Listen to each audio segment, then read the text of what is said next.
ಜೀವಿತರ ಏಣಿಗೆಯಲ್ಲಿ ನಡೆಸಿದ್ದಕ್ಕಾಗಿ ಸ್ತೋತ್ರ. ನಿನ್ನ ಕೃಪೆ ನಮ್ಮ ಮೇಲೆ ಇರುವುದಕ್ಕಾಗಿ ಸ್ತೋತ್ರಪ್ಪ. ನಿಮ್ಮ ದಯೆ ನಮ್ಮ ಮೇಲೆ ಇರುವುದಕ್ಕಾಗಿ ಸ್ತೋತ್ರಪ್ಪ. ನೀವೇ ನಮಗೆ ಒಡೆಯರಾಗಿದ್ದು ನೀವೇ ನಮಗೆ ನಡೆಸಬೇಕೆಂದು ಯೇಸುವಿನ ನಾಮದಲ್ಲಿ ಬೇಡಿ ಹೊಂದಿದವರೇ ಕರ್ತನೇ. ಆಮೆನ್. ಹಲ್ಲೆಲೂಯಾ. ನಾವೆಲ್ಲರೂ ನಾವು ಸ್ವಾಗತಿಸುವಂತರಾಗಿದ್ದೇವೆ. ಮತ್ತೆ ತಿರುಗಿ ದೇವರು ನಮ್ಮನ್ನು ಒಟ್ಟುಗೂಡುವ ಹಾಗೆ ದೇವರು ಅನುಕೂಲ ಪಟ್ಟಿದ್ದಕ್ಕಾಗಿ ದೇವರೇ ನಾನು ವಂದನೆ ಸಲ್ಲಿಸುವಂತನಾಗಿರ್ತೇನೆ. ಅದಕ್ಕಾಗಿ ನಾವೆಲ್ಲರೂ ಆರಾಧನೆಗೆ ಸಿದ್ಧರಾಗೋಣ. ನಾವೆಲ್ಲರೂ ನಿಂತುಕೊಳ್ಳೋಣ. ಹಾಲೆಲೂಯಾ, ಸ್ತೋತ್ರ, ಹಾಲೆಲೂಯಾ, ಸ್ತೋತ್ರ, ಹಾಲೆಲೂಯಾ. ದೇವರು ವಾರವೆಲ್ಲ ದೇವರು ನಮ್ಮನ್ನು ಆಶೀರ್ವಾದ ಮಾಡಿ ತಿರುಗಿ ಆರಾಧನೆಯಲ್ಲಿ ಬರುವ ಹಾಗೆ ದೇವರು ನಮಗೆ ಅವಕಾಶ ಮಾಡಿಕೊಟ್ಟಿದ್ದಾರೆ. ಅದಕ್ಕಾಗಿ ಒಂದು ದೊಡ್ಡ ಚಪ್ಪಾಳೆ ತಟ್ಟೋಣ. ಕರ್ತನಿಗಾಗಿ ಒಂದು ದೊಡ್ಡ ಚಪ್ಪಾಳೆ. ಅನೇಕ ರೋಗಗಳಿರಬಹುದು, ಅನೇಕ ಸಮಸ್ಯೆಗಳಿರಬಹುದು, ಅನೇಕ ವ್ಯಾಧಿಗಳಿರಬಹುದು, ಅನೇಕ ಕಷ್ಟಗಳಿರಬಹುದು, ಅನೇಕ ಗಂಡಾಂತರಗಳಿರಬಹುದು. ಅವೆಲ್ಲವೂ ತಪ್ಪಿಸಿ ದೇವರ ಮಂದಿರಕ್ಕೆ ಬರುವ ಹಾಗೆ ದೇವರು ನಮಗೆ ಕೃಪೆ ಮಾಡಿದಕ್ಕಾಗಿ ಗಟ್ಟಿಯಾಗಿ ಚಪ್ಪಾಳೆ ತಟ್ಟೋಣ. ಮನಸ್ಸಾರಂತ ಗಟ್ಟಿಯಾಗಿ ಚಪ್ಪಾಳೆ ತಟ್ಟೋಣ. ಆಮೆನ್. ಹಲ್ಲೆಲೂಯಾ, ಸ್ತೋತ್ರ.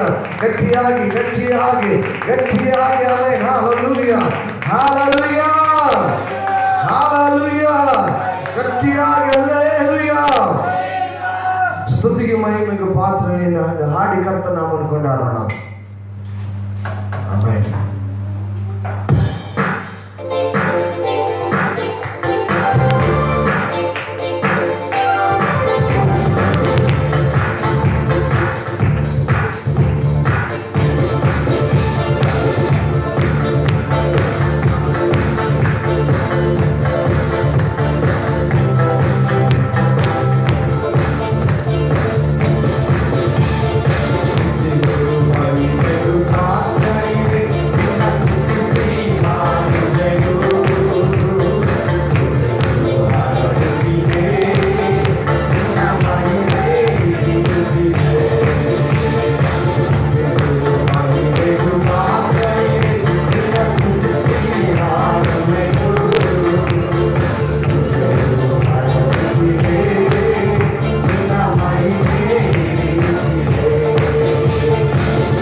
ಸ್ತೋತ್ರ. ಅಪ್ಪ ನಿನಗೆ ಸ್ತೋತ್ರ ಕರ್ತನೆ, ನೀವು ನಮ್ಮ ಮಧ್ಯದಲ್ಲಿ ಇರುವುದಕ್ಕಾಗಿ ಸ್ತೋತ್ರ. ಅಪ್ಪ ಮುಂದಿನ ಭಾಗದಲ್ಲಿ ನೀವು ನಮ್ಮನ್ನು ಆಶೀರ್ವಾದ ಮಾಡಬೇಕೆಂದು ಅಪ್ಪ ಆಶೀರ್ವಾದ ಕಾಣುವ ಹಾಗೆ ದೇವರೇ ನಡೆಸಬೇಕೆಂದು ಯೇಸುವಿನ ನಾಮದಲ್ಲಿ ಬೇಡಿ ಹೊಂದಿದ್ದೇವೆ ಕರ್ತನೆ. ಆಮೆನ್. Hallelujah, hallelujah. ಒಂದು ಸಲ ಗಟ್ಟಿಯಾಗಿ ಚಪ್ಪಾಳೆ ತಟ್ಟೋಣ ಕರ್ತನಿಗಾಗಿ.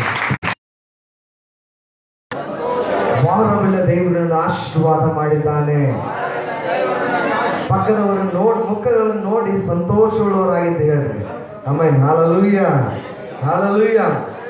ದೇವರು ತಿರುಗಿ ಮತ್ತೊಂದು ವಾರ್ತೆ, ದೇವರು ಮತ್ತೆ ಆಲಾಯ್ಕೆ ಬರುವ ಹಾಗೆ ಮಾಡಿದ್ದಾನೆ. Hallelujah, hallelujah. ನಿಮ್ಮ ಜೀವನ ದೊಡ್ಡ ಸಾಕ್ಷಿ ಏನಂತಂದ್ರೆ ನಾವು ಬದುಕಿರುವುದೇ ಒಂದು ದೊಡ್ಡ ಸಾಕ್ಷಿ. ಹಲ್ಲೆಲೂಯಾ.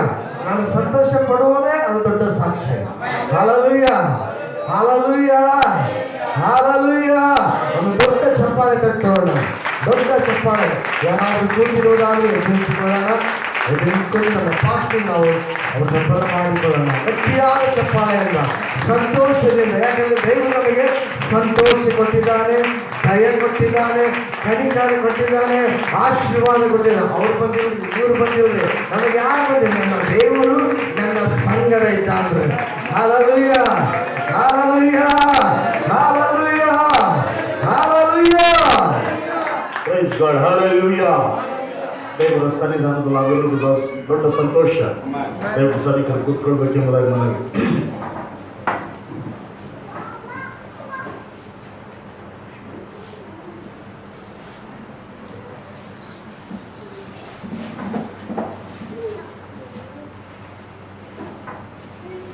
ಯಾರು ದೇವರ ಸನ್ನಿಧಾನದಲ್ಲಿ ಇರ್ತಾರೋ ಅವರು ದೊಡ್ಡ ಸೌಭಾಗ್ಯವಂತರು. ಎಷ್ಟು ಮಂದಿ ಇದ್ದೀರಾ ದೇವರ ಸನ್ನಿಧಾನದಲ್ಲಿ?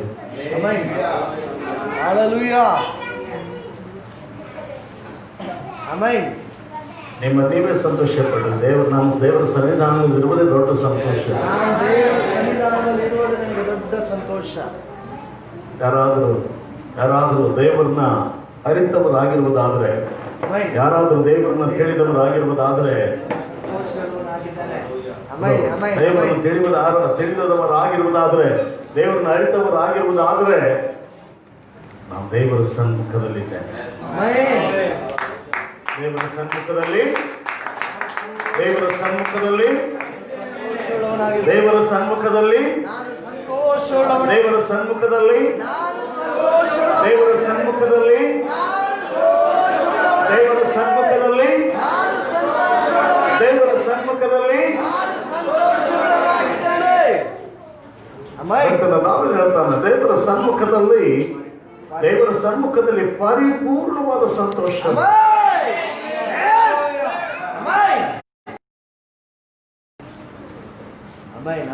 ದೇವರ ಸನ್ನಿಧಾನ, ದೇವರ ಸನ್ನಿಧಾನ, ಸ್ತೋತ್ರ ಸ್ತೋತ್ರ ದೇವರ ಸನ್ನಿಧಾನ.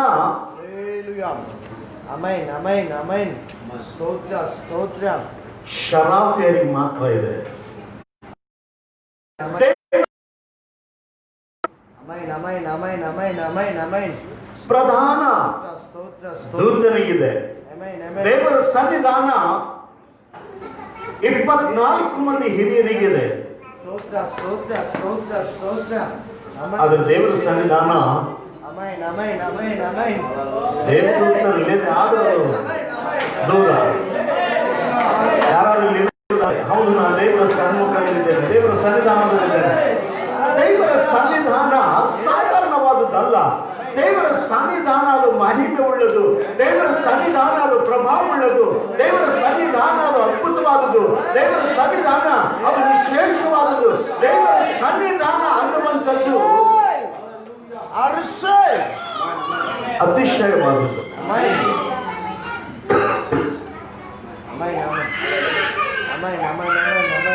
ಹೇಳ್ತಿಲ್ಲ ದೇವರ ಸನ್ನಿಧಾನ.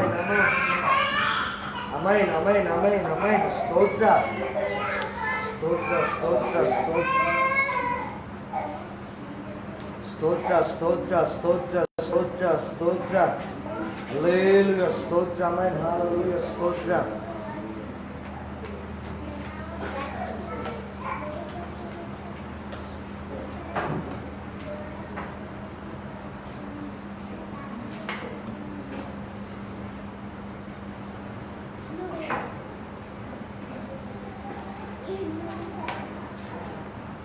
ಸ್ತೋತ್ರ ಸ್ತೋತ್ರ ಸ್ತೋತ್ರ ಸ್ತೋತ್ರ ಸ್ತೋತ್ರ ಸ್ತೋತ್ರ amine amen amen amen amen amen amine ಸ್ತೋತ್ರ ಸ್ತೋತ್ರ ಸ್ತೋತ್ರ ಹಲ್ಲೇಲೂಯಾ ಹಲ್ಲೇಲೂಯಾ ಸ್ತೋತ್ರ ಸ್ತೋತ್ರ ಹಲ್ಲೇಲೂಯಾ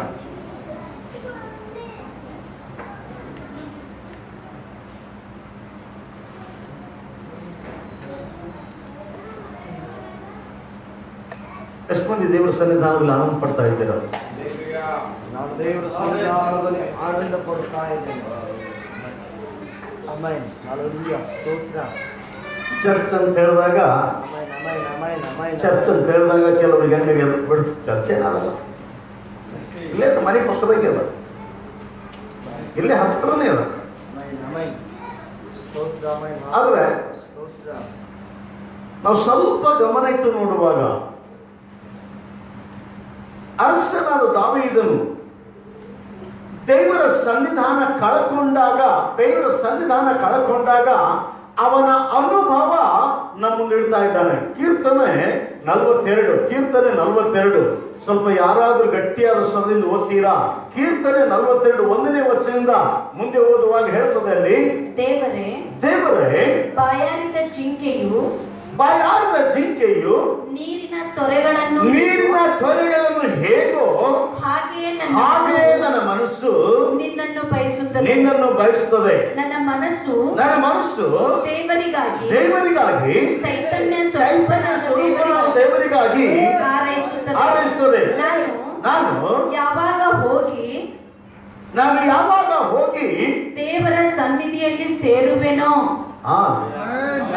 ಏನಂತ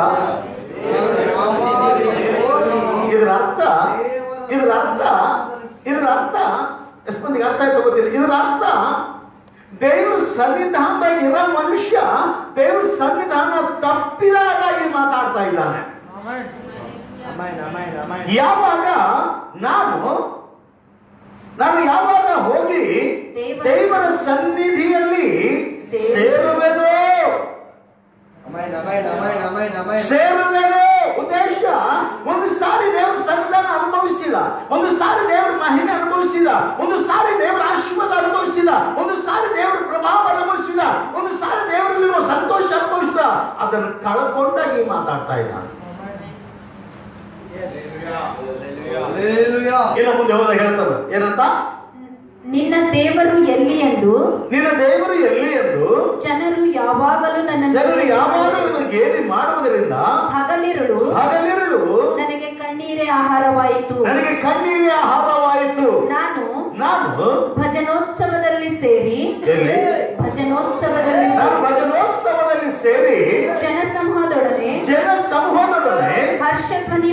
ಹರ್ಷಧ್ವನಿ ಮಾಡುತ್ತಾ ಸ್ತೋತ್ರ ಪದಗಳನ್ನು ಹಾಡುತ್ತಾ ದೇವಾಲಯಕ್ಕೆ ಹೋಗುತ್ತಿದ್ದದ್ದನ್ನೇ ನೆನಪಿಗೆ ತಂದುಕೊಂಡು ನನ್ನೊಳಗೆ ನಾನೇ ಹಂಬಲಿಸುತ್ತಿರುವೆನು.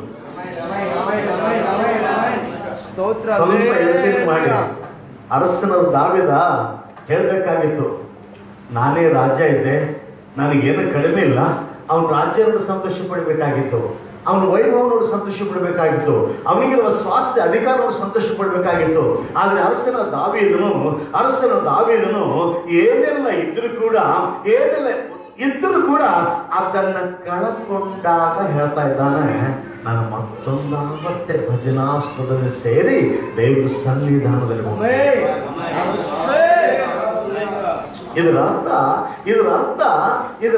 ನೀವು ಸ್ವಲ್ಪ ಯೋಚನೆ ಮಾಡಿದ್ರೆ ಗೊತ್ತಿಲ್ಲ. ಇದರ ಅರ್ಥ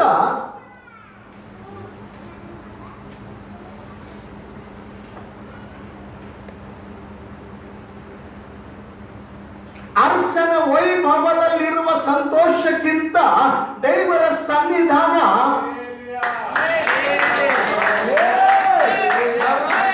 ಅರಸನು ತನ್ನ ವೈಭವದಲ್ಲಿ, ತನ್ನ ಅಧಿಕಾರದಲ್ಲಿ, ತನ್ನ ಐಶ್ವರ್ಯದಲ್ಲಿ,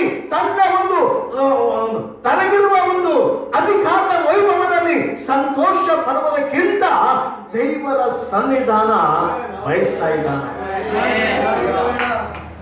ಇಲ್ಲಿ ನೀವು ಯಾರಾದರೂ ದೇವರ ಸನ್ನಿಧಾನ ಬಯಸೋರಿದ್ದೀರಾ? ನನ್ನ ಲೋಕದಕ್ಕಿಂತ ನಿನ್ನ ಸನ್ನಿಧಾನ ಬಹಳ ಅವಶ್ಯ, ನಿನ್ನ ಆಲಯ ನನಗೆ ಬಹಳ ಅವಶ್ಯ, ನಿನ್ನ ಸನ್ಮುಖ ನನಗೆ ಬಹಳ ಅವಶ್ಯ. ಅಲ್ಲೋ, ಒಂದು ವಾರ ಕಳೆದು ಹೋಗ್ಲತ್ತ ಅಂದ್ರೆ ನಿಮ್ಗೆ ಹೆಂಗಿರ್ಬೇಕು? ಯಪ್ಪ, ಒಂದು ವಾರ ಆಯಿತು ನಾನು ದೇವ್ರ ಸನ್ನಿಧಾನಕ್ಕೆ ಹೋಗೋದು. ಒಂದು ವಾರದಿಂದ ನಾನು ದೇವ್ರ ಸನ್ನಿಧಾನ ನೋಡ್ಲಿಲ್ಲಲ್ಲ.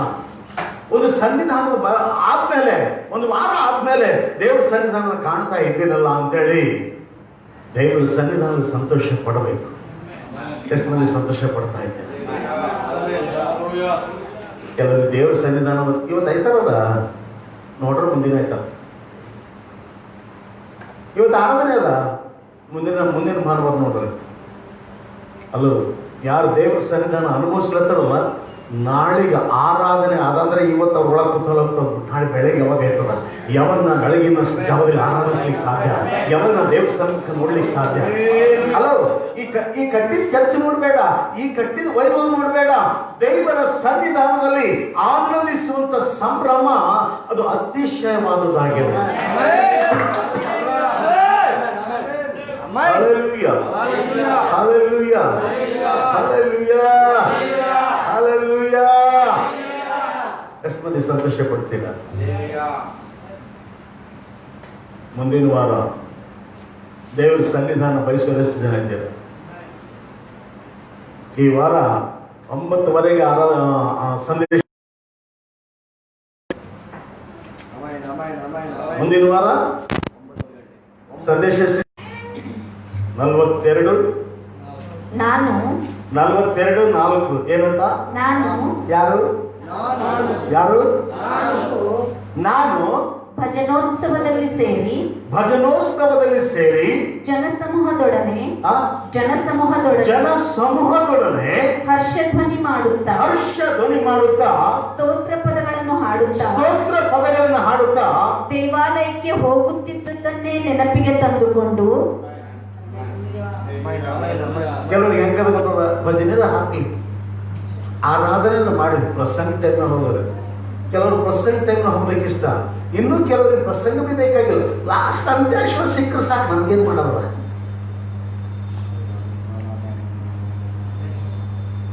ಪ್ರೇಯರ್ ಎಲ್ಲ ಮುಗಿದು ಆಶೀರ್ವಾದ ನುಡಿಯುವಾಗ ಆಶೀರ್ವಾದ ನುಡಿದ್ರು ಸಾಕು, ಒಂದು ಸಂಡೆ ಮುಗೀತು. ಮುಗಿಯಲ್ಲ. ಸನ್ನಿಧಾನದಲ್ಲಿ ಏನಿಲ್ಲ. ಸನ್ನಿಧಾನ ಅನ್ನುವಂಥದ್ದು ಪ್ರಾರಂಭವಿರುವಂಥದ್ದು ಆರಾಧನೆಯಲ್ಲಿ. ಬರೀ ಪ್ರಸಂಗ ಅಲ್ಲ. ಸನ್ನಿಧಾನ ದೇವರ ಸನ್ನಿಧಾನ ಕಾಣಬೇಕಾದ್ರೆ ಆರಾಧನೆಯಲ್ಲಿ ಇದ್ದಾಗ ಮಾತ್ರ ಸನ್ನಿಧಾನ ಕಾಣ್ಲಿಕ್ಕೆ ಸಾಧ್ಯ. ದೇವ್ರ ವೈಭವ ಕಾಣ್ಬೇಕಾದ್ರೆ ಆರಾಧನೆಯಲ್ಲಿ ನಿನ್ನ ಹೃದಯ, ನಿನ್ನ ಮನಸ್ಸು, ನಿನ್ನ ಬಾಯಿ, ನಿನ್ನ ಬುದ್ಧಿ ಆರಾಧಿಸಿದಾಗ ದೇವರ ಸನ್ಮುಖನ ನೋಡ್ಲಿಕ್ಕೆ ಸಾಧ್ಯ. ನಾನು ಹೇಳಿಕ್ಕೆ ಇಷ್ಟಪಡ್ತೀನಿ, ಎಷ್ಟು ಜನ ದೇವರ ಆರಾಧನೆ ಮಾಡ್ಲಿಕ್ಕೆ ಇಷ್ಟಪಡ್ತೀರಾ? ಆರಾಧನೆ ಸನ್ಮುಖ ನೋಡ್ಬೇಕು ಅನ್ನೋಂಥದ್ದು ಆರಾಧನೆ ಮಾಡಿ. ಹಲೋ, ಸನ್ಮುಖ ನೋಡ್ಬೇಕು ಅನ್ನೋಂಥ ಆರಾಧನೆ ಮಾಡಿ. ದೇವ್ರೊಟ್ಟಿಗೆ ಮಾತಾಡ್ಬೇಕು, ದೇವ್ರ ಮಾತು ಕೇಳಬೇಕು ಅನ್ನೋಂಥ ಪ್ರಸಂಗದಲ್ಲಿ ಬನ್ನಿ. ಆಶೀರ್ವಾದ ಬೇಕು ಅಂತ ಹೇಳೋರು ತಂದೆ ಮಗ ಪರಿಶುದ್ಧಾತ್ಮನ ಹೆಸರಲ್ಲಿ ನಾನು ಆಶೀರ್ವಾದ ಮಾಡ್ತೇನೆ, ಆ ಟೈಮಿಗೆ ಬನ್ನಿ. ಎಷ್ಟು ಮಂದಿಗೆ ದೇವ್ರ ಸನ್ಮುಖ ಬೇಕು?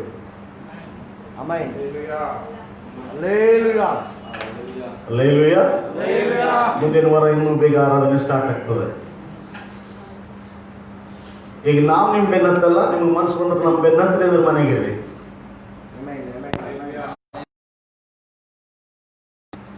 ಪ್ರಾರ್ಥನೆಗೆ ಹೋಗೋಣ. ಪ್ರಾರ್ಥನೆಗೆ ಹೋಗಿ ವಾಕ್ಯದ ಭಾಗ ಹೋಗ್ಲಿಕ್ಕೆ ಇರ್ತಾರೆ. ಯಾರ್ಯಾರು ವಾಕ್ಯ ಭಾಗವನ್ನು ಅನುಭವಿಸಬೇಕೆಂಬುದಾಗಿ ಬಯಸ್ತೀರೋ, ವಾಕ್ಯವನ್ನು ಹೊಂದಬೇಕೆಂಬುದಾಗಿ ಬಯಸ್ತೀರೋ, ದೇವರ ಮಾತು ನನ್ನ ಹೃದಯವನ್ನು ಮುಟ್ಲಿ ಎಂಬುದಾಗಿ ಬಯಸ್ತೀರೋ, ದೇವರೇ ಈ ಬೆಳಗಿನ ಜಾವ ನಿನ್ನ ಸನ್ಮುಖದಲ್ಲಿ ನಾನು ಬಂದಿದ್ದೇನೆ, ನಿನ್ನ ಪರಿಶುದ್ಧತೆಯಲ್ಲಿ ನಾನು ಬಂದಿದ್ದೇನೆ, ನಿನ್ನ ಪ್ರಭಾವದಲ್ಲಿ ನಾನು ಬಂದಿದ್ದೇನೆ, ನಿನ್ನ ಒಂದು ಪರಿಶುದ್ಧ ಸನ್ಮುಖದಲ್ಲಿ ಕಾಲಿಟ್ಟಿದ್ದೇನೆ ಕರ್ತನೆ, ನನ್ನೊಟ್ಟಿಗೆ ನೀನು ಮಾತಾಡು ಎಂಬುದಾಗಿ ಹೃದಯ ತೆರೆದು ದೇವರಿಗೆ ಮೊರೆಯಿಡುವಾಗ ಆತನು ನಿಮ್ಮನ್ನೇ ಗುರುತಿಸಿ ಮಾತಾಡುವ ಶಕ್ತನಾಗಿದ್ದಾನೆ. Praise God. Hallelujah, hallelujah, hallelujah, hallelujah.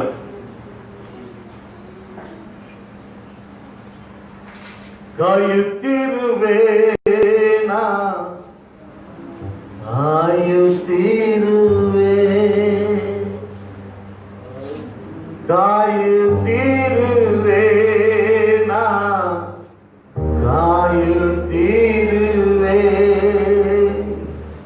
ಅದ್ಭುತವ ಹೊಂದಲು ಕಾಯುತ್ತಿರುವೆ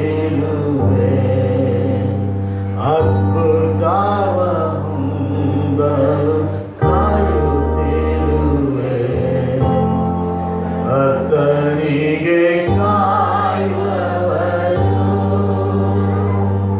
ಅವಮಾನ ಹೊಂದರು ನಿಜವಾಗಿ ನಿನ್ನಂಬಿಕೆ ವ್ಯರ್ಥವಾಗದು ಕರ್ತನಿಗೆ ಕಾಯುವವರು ಅವಮಾನ ಹೊಂದರು ನಿಜವಾಗಿ ಅಂತ್ಯವುಂಟು ನಿನ್ನಂಬಿಕೆ ವ್ಯರ್ಥವಾಗದು ಕಾಯುತ್ತಿರುವೆ ನಾ ಕಾಯುತ್ತಿರುವೆ ಕಾಯುತ್ತಿರುವೆ ನಾ ಕಾಯುತ್ತಿರುವೆ ಅದ್ಭುತವ ಹೊಂದಲು ಕಾಯುತ್ತಿರುವೆ ಕಾಯುತ್ತಿರುವೆ ನಾ ಕಾಯುತ್ತಿರುವೆ ಅದ್ಭುತವ ಹೊಂದಲು ಕಾಯುತ್ತಿರುವೆ. ಪರಿಶುದ್ಧನಾದ ದೇವರೇ, ನಾವು ನಿನ್ನನ್ನು ಕಾಯ್ತಾ ಇದ್ದೇವೆ ಸ್ವಾಮಿ. ನೀ ನಮ್ಮನ್ನು ಹುಡುಕಿಕೊಂಡು ಬರ್ತಾ ಇದ್ದೀರ. ನಿನ್ನ ಸನ್ಮುಖಕ್ಕಾಗಿ, ನಿನ್ನ ದರ್ಶನಕ್ಕಾಗಿ, ನಿನ್ನ ವಾಗ್ದಾನಗಳಿಗಾಗಿ, ನಿನ್ನ ಸಂಕಲ್ಪಕ್ಕಾಗಿ, ನಿನ್ನ ಯೋಜನೆಗಳಿಗಾಗಿ ನಾವು ಕಾಯ್ತಾ ಇದ್ದೇವೆ. ನಾವು ಕಾಯ್ತಾ ಇದ್ದೇವೆ ಸ್ವಾಮಿ. ನಾವು ಕಾಯ್ತಾ ಇದ್ದೇವೆ ರಾಜ. ನಾವು ನಿನ್ನನ್ನು ಆರಾಧಿಸ್ತೇವೆ. ನಾವು ನಿನ್ನನ್ನು ಆರಾಧಿಸ್ತೇವೆ. ನೀನು ಮಾಡಿದ ಅನೇಕ ಮಹೋಪಕಾರಗಳಿಗಾಗಿ,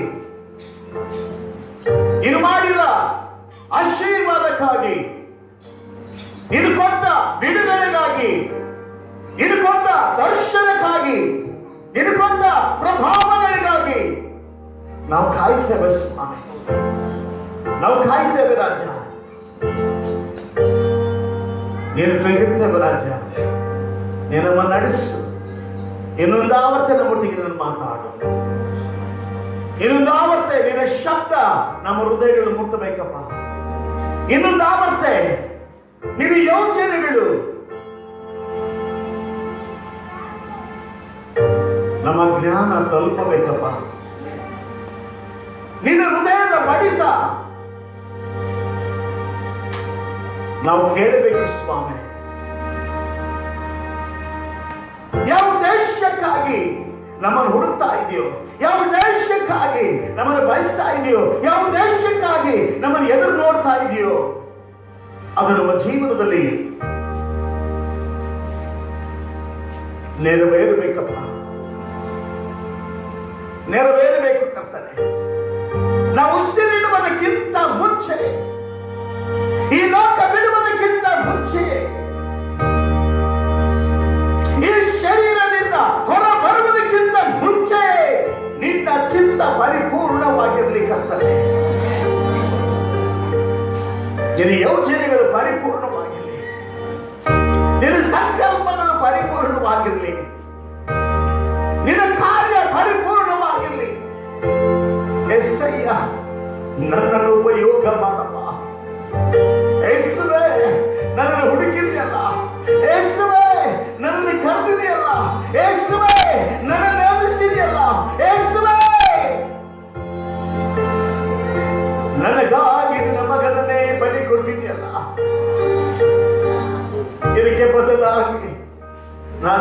ಮಾಡಬೇಕಪ್ಪ. ಅದು ನನ್ನ ಜೀವಿತದಲ್ಲಿ ನೆರವೇರಲಿ ರಾಜ. ಅದು ನನ್ನ ಜೀವಿತದಲ್ಲಿ ಪರಿಪೂರ್ಣವಾಗಲಿ ಕರ್ತನೆ.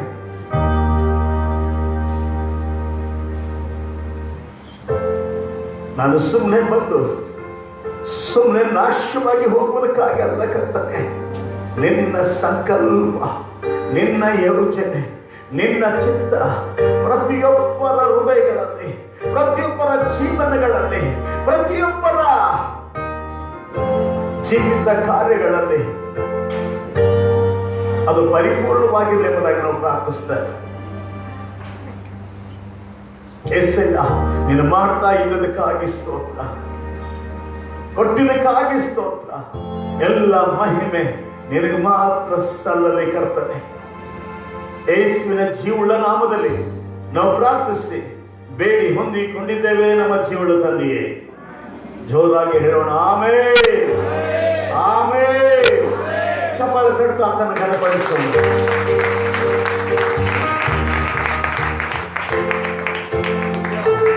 ನಾವು ಸ್ವಲ್ಪ ದೇವರ ವಾಕ್ಯದ ಭಾಗಕ್ಕೆ ಬರೋಣ.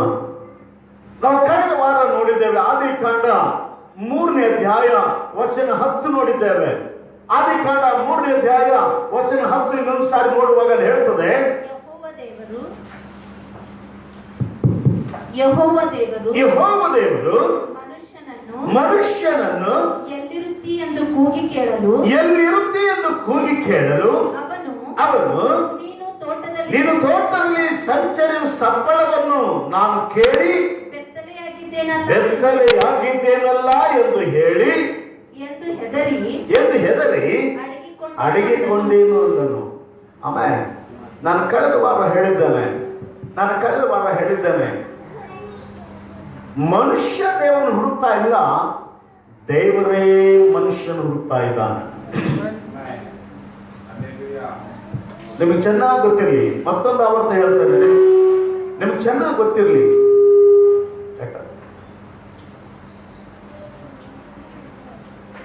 ನಿಮ್ಗೆ ಚೆನ್ನಾಗಿ ಗೊತ್ತಿರಲಿ, ಮನುಷ್ಯ ದೇವರನ್ನು ಹುಡುಕ್ತಾ ಇಲ್ಲ, ದೇವರೇ ಮನುಷ್ಯನನ್ನು ಹುಡುಕ್ತಾ ಇದ್ದಾನೆ. ದೇವರೇ ಮನುಷ್ಯನು ಹುಡುಕ್ತಾ ಇದ್ದಾನೆ. ನಾನು ತಿರುಗಿ ಮತ್ತೊಂದು ಆವರ್ತ ಹೇಳಕ್ಕೆ ಇಷ್ಟಪಡ್ತೇನೆ, ಮನುಷ್ಯ ದೇವರನ್ನು ಹುಡುಕ್ತಾ ಇಲ್ಲ. ಇವತ್ತು ಅನೇಕರು ಹೇಳ್ತಾ ಇದ್ದಾರೆ, ನಾನು ದೇವ್ರನ್ನ ಹುಡ್ಕೊಂಡು ಕಾಶಿಗೆ ಹೋಗಿದೆ, ನಾನು ದೇವ್ರನ್ನ ಹುಡ್ಕೊಂಡು ಇಂಥ ಸ್ಥಳಕ್ಕೆ ಹೋಗಿದೆ, ನಾನು ದೇವ್ರ ಹುಡ್ಕೊಂಡು ಬೆಟ್ಟಕ್ಕೆ ಹೋಗಿದೆ, ನಾನು ದೇವ್ರ ಹುಡ್ಕೊಂಡು ಪ್ರಪಂಚ ಎಲ್ಲ ಸುತ್ತಾಡಿ ಬಂದೆ. ನೀನು ದೇವ್ರನ್ನ ಹುಡುಕ್ಲಿಕ್ಕಾಗಲ್ಲ, ನಿನಗೆ ಆ ಸಾಮರ್ಥ್ಯ ಇಲ್ಲ. ಮನುಷ್ಯ ದೇವರನ್ನು ಹುಡುಕ್ಲಿಕ್ಕೆ ಯಾವ ಸಾಮರ್ಥ್ಯ ಇಲ್ಲ. ದೇವರೇ ಮನುಷ್ಯನ ಹುಡುಕಬೇಕು. ಇದರ ಅರ್ಥ ಮನುಷ್ಯ ದೇವರು ಬೇಕಾಗಿಲ್ಲ, ಆದ್ರೆ ದೇವರಿಗೆ ಮನುಷ್ಯ ಅವಶ್ಯವಾಗಿ ಬೇಕಾಗಿದ್ದಾನೆ. ನಾನು ಹೋದ ಸಂಡೆ ಹೇಳಿದ್ದೇನೆ, ಹೋದ ವಾರ ಹೇಳಿದ್ದೇನೆ, ಏನಂತ, ಮನುಷ್ಯ ದೇವರಿಗೆ ಹೇಳಿಲ್ಲ, ದೇವರೇ ನೀ ಎಲ್ಲ ರೆಡಿ ಮಾಡಿದೆಲ್ಲ, ನನಗೂ ರೆಡಿ ಮಾಡ ಮನುಷ್ಯ ಹೇಳಿಲ್ಲ. ಆಕಾಶ ಮಾಡಿರಿ, ಸೂರ್ಯ ಚಂದ್ರ ನಕ್ಷತ್ರ ಮಾಡಿರಿ, ಜೀವರಾಶಿ ಮಾಡಿರಿ, ಪ್ರಾಣಿಗಳು ಮಾಡಿರಿ, ಪಕ್ಷಿಗಳು ಮಾಡಿರಿ, ಪಶುಗಳು ಮಾಡಿರಿ, ಜೀವ ಜಂತುಗಳು ಮಾಡಿರಿ, ಜಲಚರ ಮಾಡಿರಿ, ಆದರೆ ನನಗೊಬ್ಬನಿಗೆ ಉಂಟು ಮಾಡಂತ ಹೇಳಿಲ್ಲ. ಎಲ್ಲವನ್ನು ಮಾಡಿದಾದ್ಮೇಲೆ ದೇವರು ತನ್ನ ಸಂಕಲ್ಪದ ಮೇರೆಗೆ, ತನ್ನ ಉದ್ದೇಶದ ಮೇರೆಗೆ ಮನುಷ್ಯನನ್ನ ರೂಪಿಸಿದ. ಅಲ್ಲಿ ಇನ್ನೊಂದು ಬಹಳ ವಿಶೇಷತೆ ಇದೆ. ಎಲ್ಲರೂ ಒಂಥರ ಹೇಳ್ಕೊತಾರೆ, ಅದರ ಸತ್ಯವೇದ ಗಮನಿಸಿ ನೋಡಿದಾಗ ಗೊತ್ತಾಗ್ತದೆ.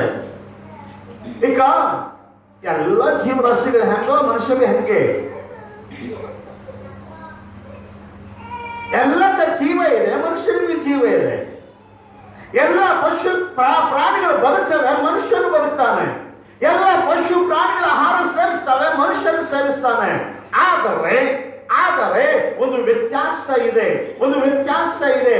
ಅಲ್ಲಿ ವ್ಯತ್ಯಾಸ ಏನು ಎಂಬುದಾಗಿ ನೋಡುವಾಗ ದೇವರು ಆಕಾಶ ಆಗ್ಲಿಂದಾಗ ಆಯ್ತು, ಭೂಮಿ ಆಗ್ಲಿ ಅಂದಾಗ ಆಯ್ತು, ಸೂರ್ಯ ಚಂದ್ರ ನಕ್ಷತ್ರ ಆಗ್ಲಿ ಅಂದಾಗ ಆಯ್ತು, ಜೀವರಾಶಿಗಳು ಆಗ್ಲಿ ಅಂದಾಗ ಆಯ್ತು, ಸೃಷ್ಟಿ ಆಗ್ಲಿ ಅಂದಾಗ ಆಯ್ತು. ಆದ್ರೆ ಮನುಷ್ಯನಿಗೆ ಮಾತ್ರ ಆಗ್ಲಿ ಅನ್ಲಿಲ್ಲ.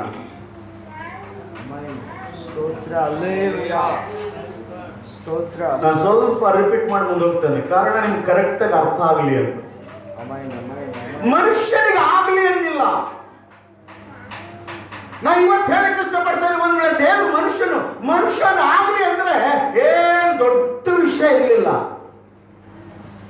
ಎಲ್ಲ ಜೀವರಾಶಿಗಳಲ್ಲಿ ಮನುಷ್ಯನು ಕೂಡ ಒಂದು ಜೀವರಾಶಿಯಾಗಿ ಉತ್ಪತ್ತಿ ಆಗ್ತಾ ಇದ್ದ. ಆದ್ರೆ ದೇವರು ಮನುಷ್ಯನ ರೂಪಿಸುವಾಗ ಆ ಮನುಷ್ಯನ ಹಿಂದೆ ಒಂದು ಯೋಜನೆ ಇಟ್ಟಿದ್ದಾನೆ. ಕೆಲವರು ಏನಂತಾರೆ ಗೊತ್ತಾ, ಕೆಲವರು ಈಗ ಎಲ್ಲ ಜೀವರಾಶಿ ಬದುಕಿರ್ತವ, ನಾಭಿ ಬದುಕಲತ್ತಿದೆ. ಎಲ್ಲ ಅನ್ನ ತಿನ್ನತ್ತವ, ನಾಭಿ ಅನ್ನ ತಿನ್ನತ್ತಿದೆ. ಎಲ್ಲ ಒಂದ್ ದಿವಸ ಸತ್ತೈತವ, ನಾಭಿ ಒಂದ್ ದಿವಸ ಸತ್ತೈತೆ.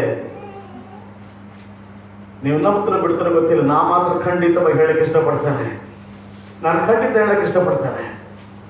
ಅಲ್ಲೋ, ಜೀವರಾಶಿಗಳು ಸತ್ತದ್ರ ಕುರಿತು ದೇವರು ಪಶ್ಚಾತ್ತಾಪ ಪಡಲಿಲ್ಲ. ಆದ್ರೆ ಮನುಷ್ಯನ ಸಾವನ್ನು ನೋಡಿ ದೇವರು ಪಶ್ಚಾತ್ತಾಪ ಪಟ್ಟ.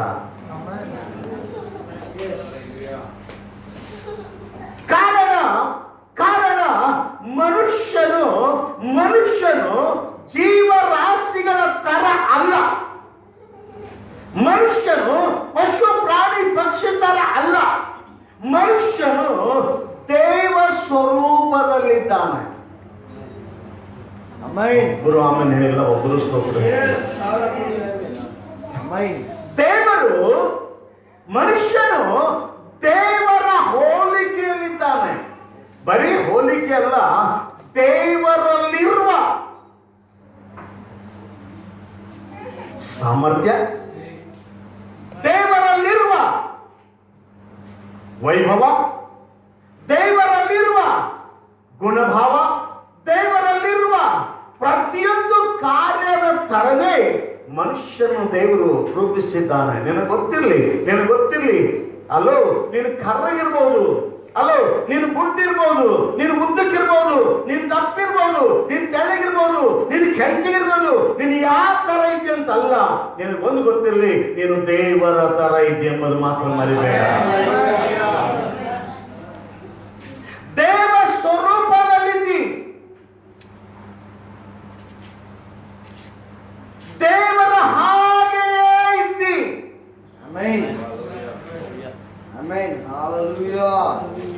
ಉಂಟು ಮಾಡುವಾಗಲೇ ಅದಕ್ಕೆ ಒಂದ್ಸಾರಿ 3 ಸಾರಿ ಹೇಳ್ತೆ. ಒಂದೇ ಸಾರಿ ದನಗಳಾಗ್ಲಿ, ಪ್ರಾಣಿಗಳಾಗ್ಲಿ, ಕಾಡು ಮೃಗಗಳಾಗ್ಲಿ, ಸಮುದ್ರದಲ್ಲಿ ಎಲ್ಲಾ ಜೀವರಾಶಿಗಳಾಗ್ಲಿ ಅಂತ ಯಾವಾಗ ದೇವರ ಬಾಯಿ ಶಬ್ದ ಬಂತು, ಸಮುದ್ರದಲ್ಲಿರುವ ನೀರಾನೆ ಕೂಡ ತಯಾರಾಯಿತು.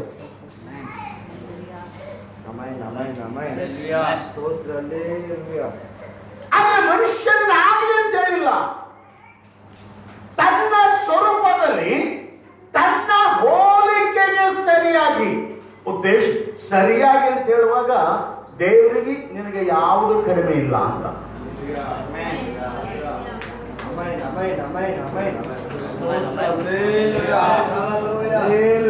ಅಲ್ಲೋ, ದೇವರಿಗೆ ನಿನಗೆ ಯಾವ ವ್ಯತ್ಯಾಸವೇ ಇಲ್ಲ. ಕೆಲವು ತಂದೆಗಳು ಮಕ್ಕಳು ಹೆತ್ತಾಗ ಜನ ನೋಡಿ ಹೇಳ್ತಾರೆ, ಈ ಮಗು ಸೇಮ್ ತಾಯಿ ಹೊಟ್ಟೆಗಿಂದ ತಾಯಿ ಬಾಯದಾಗ ಮುಚ್ಚಿ ಬಿದ್ದ ಹಾಗೆ ಅಲ್ಲ. ಎಲ್ಲಿ ಈ ಮಗು ತಂದೆ ಬಾಯದಾಗ ಬಿದ್ದ ಹಾಗೆ ಅಲ್ಲ. ಮೂಗು, ಕಣ್ಣು, ತುಟಿ, ತಲೆ, ಹೊಟ್ಟಿ, ಕಾಲು ಎಲ್ಲ ಸೇಮ್, ಯಾವುದು ವ್ಯತ್ಯಾಸ ಇಲ್ಲ.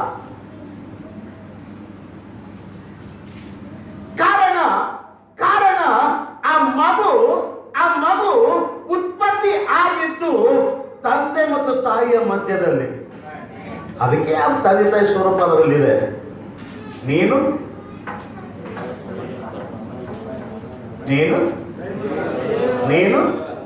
ನಾನು ಈ ಮಾತು ಯಾಕೆ ಒತ್ತಿ ಹೇಳ್ತಾ ಇದ್ದೇನೆ, ನೀನು ದೇವ ಸ್ವರೂಪದಲ್ಲಿ ಇದ್ದೆ ಎಂಬುದು ಮಾತ್ರ ಮರಿಬೇಡ.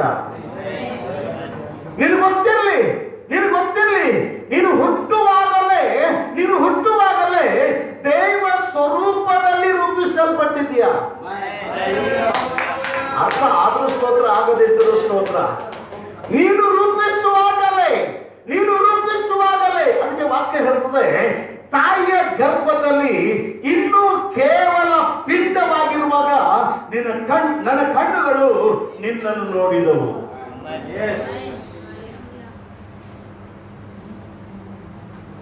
ನನ್ನ ಕೈ ನಿನ್ನನ್ನು ರೂಪಿಸಿತ್ತು.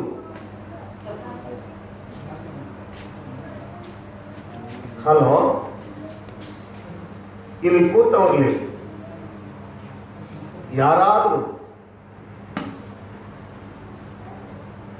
ಮಂಕಿ ತರ ಇದ್ದವ್ರು ಯಾರಾದ್ರೂ ಇದ್ದೀರಾ? ಮಂಕಿ ಅಂದ್ರೆ ಅರ್ಥ ಆಯ್ತಲ್ಲ, ಗೊತ್ತಿಲ್ಲ.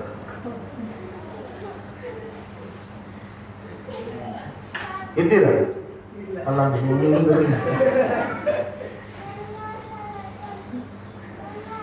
ಅಲ್ಲ,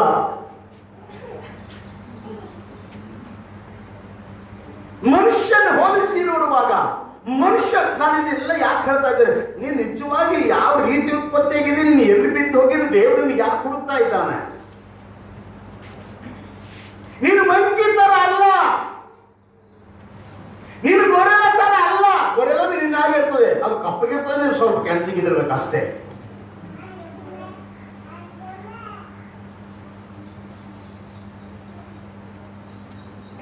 ಆಕಾರ ಇರ್ಬೋದು, ಗುಣ ಸ್ವಭಾವದಲ್ಲಿ ವ್ಯತ್ಯಾಸ, ಜೀವಿಸುವುದರಲ್ಲಿ ವ್ಯತ್ಯಾಸ, ಬೈಕಗಳಲ್ಲಿ ವ್ಯತ್ಯಾಸ, ನೋಡುವುದರಲ್ಲಿ ವ್ಯತ್ಯಾಸ, ನಡೆಯುವುದರಲ್ಲಿ ವ್ಯತ್ಯಾಸ, ಮಾಡುವುದರಲ್ಲಿ ವ್ಯತ್ಯಾಸ. ನಿನಗೂ ಜೀವರಾಶಿಗೂ ಅನೇಕ ವ್ಯತ್ಯಾಸಗಳಿವೆ.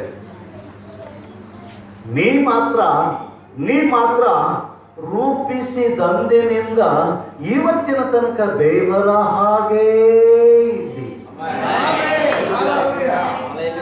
ಹೇಳ್ತೀರ, ನಾ ದೇವರ ಹಾಗೇನೇ ಇದ್ದೆ. ನಾ ಹೇಗಿದೆ? ಯಾರಿಲ್ಲ ಕೈ ಕೆಳಗಿದ್ರೆ, ಯಾರಿದ್ದರೆ ನಾ ದೇವ್ರ ಹಾಗೆ ಇದ್ದೆ. ಮತ್ತೆ ನಾ ದೇವ್ರ ಹಾಗೆ ಇದ್ದೇನ, ದೇವ್ರಂಗೆ ಇದ್ದೇನೆ? ಅನಿಲ್ ಏನ್ ದನ ಆಗಿದೆ ನೋಡಿ, ದೇವರ ಹಾಗೆ. ಏನು ಕೋತಿಯಾಗಿದ್ರು, ಕೋತಿಯಾಗಿ ಕೆಲಸ ಮಾಡಿದ್ದೀನಿ.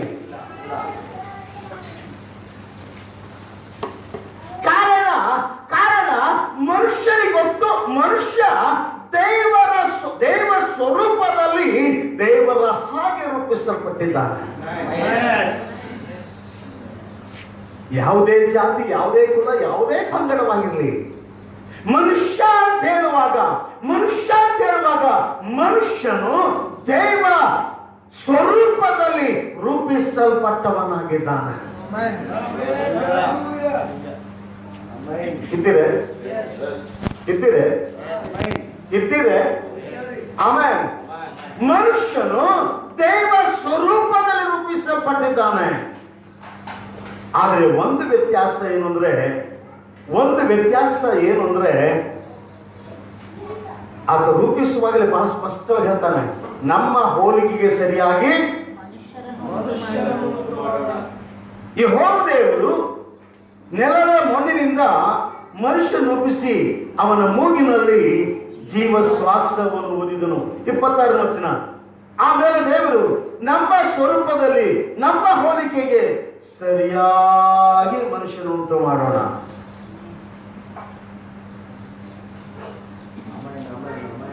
ಈ ಮಾತು ಒತ್ತಿ ಯಾಕೆ ಹೇಳ್ತಾ ಇದ್ದಂದ್ರೆ, ದೇವರ ಯೋಚನೆ ಇದರ ಹಿಂದ್ಗಡೆ ಅಡಕವಾಗಿದೆ.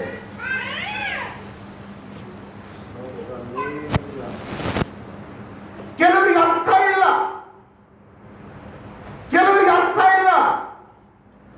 ಕೆಲವರು ಯೋಚನೆ ಮಾಡ್ತಾ ಇದ್ದಾರೆ, ನಾನು ಹುಟ್ಟಿದಂದಿನಿಂದ, ನಾನು ರೂಪಿಸಲ್ಪಟ್ಟಂದಿನಿಂದ, ರೂಪಿಸಲ್ಪಟ್ಟಂದಿನಿಂದ ನಮ್ಮಣ್ಣೆ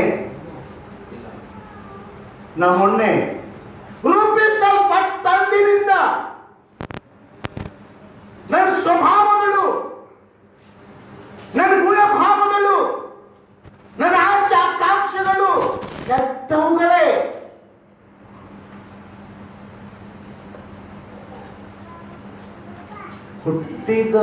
ನಿಂದಿರುವಂತ ಗುಣ ಸ್ವಭಾವನೆ ನಿಂಬಲ್ಲಿ ಅದನ್ನ ಅದಕ್ಕೆ ಬಿಟ್ಟು ಮತ್ತೆ ಬೇರೆ ಹೇಳಿದ್ರ ಅದನ್ನ ಮಾತಾಡಿಲ್ಲ. ಹುಟ್ಟಿದಂದಿನಿಂದ ರೂಪಿಸಲ್ಪಟ್ಟಂದಿನಿಂದ ಇರುವಂತ ಗುಣ ಸ್ವಭಾವನೆ ಅದನ್ನ ವ್ಯತ್ಯಾಸ ಅದನ್ನ ಮಾತಾಡಿಲ್ಲ. ಯಾರು ಮಾತಾಡೋದು ರೆಡಿ ಇಲ್ಲ.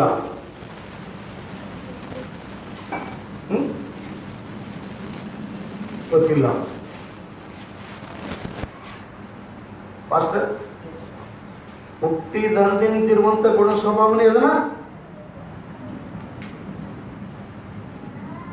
ಇಲ್ಲೇ ಇಲ್ಲೇ ಇಲ್ಲೇ ಈ ಜಾಗ ಕರೆಕ್ಟ್ ಅರ್ಥ ಆಯ್ತು. ಮುಂದೆ ಸತ್ಯ ವೇದ ಅರ್ಥ ಆಯ್ತಂದ್ರೆ ಅರ್ಥ ಆಗಲ್ಲ. ಯಾವಾಗ ದೇವರು ನೆಲದ ಮಣ್ಣನ್ನ ತೆಗೆದು ತನ್ನ ಹಾಗೆ ರೂಪ ಕೊಟ್ಟು ತನ್ನ ಜೀವ ಶ್ವಾಸ ಇಟ್ಟಾಗ ತನ್ನಲ್ಲಿರುವ ಗುಣ ಸ್ವಭಾವಗಳೇ ಅದರಲ್ಲಿ ಪ್ರವೇಶವಾಗ್ತವೆ. ಅರ್ಥ ಆಗಿಲ್ಲ ನೋಡಿ. ದೇವ ಸ್ವರೂಪದಲ್ಲಿ ದೇವರು ತನ್ನ ಹೋಲಿಕೆಗೆ ಸರಿಯಾಗಿ ತನಗೆ ಸರಿ ಬೀಳುವಂತೆ ತನ್ನ ಸಂಕಲ್ಪ ಪರಿಪೂರ್ಣವಾಗುವಂತೆ ದೇವರು ಮನುಷ್ಯನಿಗೆ ಜೀವ ಕೊಟ್ಟಿದ್ದಾನೆ, ರೂಪಿಸಿದ್ದಾನೆ. ಯಾವಾಗ ಯಾವಾಗ ಯಾವಾಗ ಆ ದೇವರ ಸಂಕಲ್ಪ ತಳ್ಳಿ ಸೈತಾನನ ಸಂಕಲ್ಪಗಳನ್ನು ಅಳವಡಿಸಿಕೊಂಡಾಗ ಮನುಷ್ಯನು ಪಾಪಿಯಾದನು.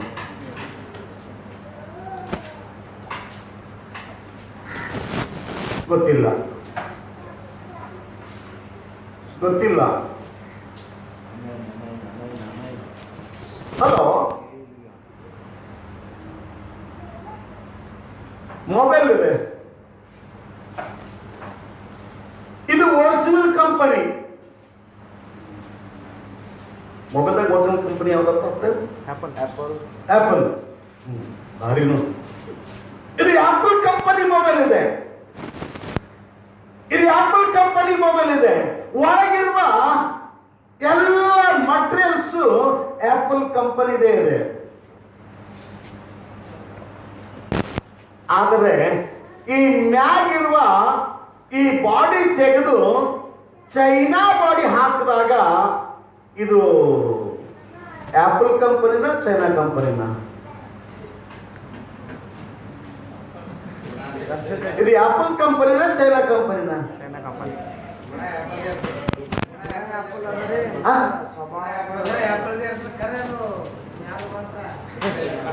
ಏನು ನನ್ ಕ್ಲಿಯರ್ ಕೇಳಿಸ್ತಾ ಇಲ್ಲ. ಇದು ಆಪಲ್ ಕಂಪನಿನ ಚೈನಾ ಕಂಪನಿನ? ಎಷ್ಟು ಮಂದಿ ಹೇಳ್ತೀರಿ ಆಪಲ್ ಕಂಪನಿ? ಮ್ಯಾಗ ಭಾಷೆ ಅಂತ ಬರೆದ ಚೈನಾ. ಒಳಗಿರೋದ ಆಪಲ್ ಕಂಪನಿ ಅದ. ಮ್ಯಾಗ ಹೆಸರು ಮಾತ್ರ ಚೈನಾ ಚೇಂಜ್ ಆಗ್ಯದ. ಚೈನಾ ಹೆಸರು ಚೇಂಜ್ ಆದ ತಕ್ಷಣ ಇದು ಚೈನಾ ಕಂಪನಿ ಅಲ್ಲ, ಇದು ಆಪಲ್ ಕಂಪನಿನೇ. ನೀ ದೇವರಿಂದ ರೂಪಿಸಲ್ಪಟ್ಟಾಗ, ದೇವ ಸ್ವರೂಪದಲ್ಲಿ ರೂಪಿಸಲ್ಪಟ್ಟಾಗ, ದೇವರ ಉದ್ದೇಶದಲ್ಲಿ ರೂಪಿಸಲ್ಪಟ್ಟಾಗ ಇದು ದೇವರ ಮಗನೇ.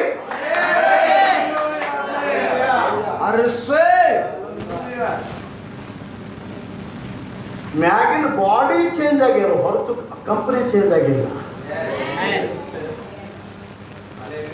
ಚೈನಾ ಕಂಪನಿ ಮ್ಯಾಲ ಹೆಸರು ಚೇಂಜ್ ಆಗಿದೆ, ಒಳಗಿಲ್ಲ.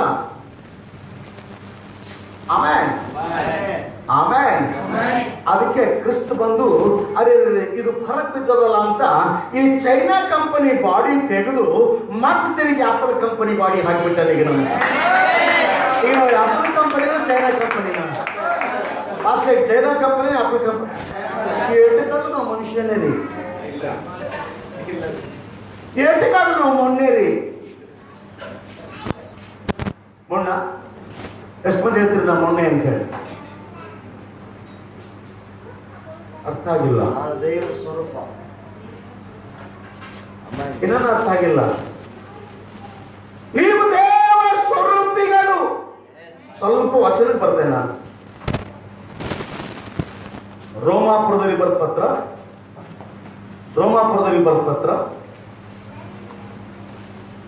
8ನೇ ಅಧ್ಯಾಯ ವಚನ 29 ರೋಮ 8:29 ಯಾಕಂದರೆ ದೇವರು ತನ್ನ ಮಗನಿಗೆ ಅನೇಕ ಮಂದಿ ಸಹೋದರರಿದ್ದು ಏನಿದ್ದು ಅನೇಕ ಮಂದಿ ಸಹೋದರರಿದ್ದು ಅವರಲ್ಲಿ ಆತನೇ ಹಿರಿಯನಾಗಿರಬೇಕೆಂದು ಯಾರು ಹಿರಿಯನಾಗಿರಬೇಕೆಂದು ಆತನೇ ಹಿರಿಯನಾಗಿರಬೇಕೆಂದು ಉದ್ದೇಶಿಸಿ ತಾನು ಯಾರನ್ನು ತನ್ನವರೆಂದು ಮೊದಲು ತಿಳ್ಕೊಂಡನು ಅವರನ್ನು ತನ್ನ ಮಗನ ಸಾರೂಪ್ಯವುಳ್ಳವರಾಗುವುದಕ್ಕೆ ಮೊದಲೇ ನೇಮಿಸಿದನು